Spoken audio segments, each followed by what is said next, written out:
Hi guys! Ngayong araw nga ay magpipintura kami ng aming kusina. Naninilaw na po kasi yung pader. At ayan nga, tinatanggal muna ng asawa ko yung mga agiw. Nakailang ulit na kasi ako mag-brush nito, ayaw kasi niya talagang matanggal. Kaya nag-decide kami na pinturahan na lang. Buti na lang talaga andito yung asawa ko at may katulong ako sa pagpipintura.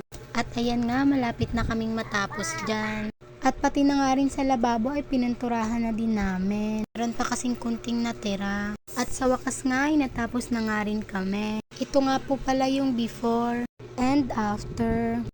O diba, malinis na siya tignan. At pagkatapos nga namin magpintura, nagpabili ako sa asawa ko ng merienda. Please like and share our video.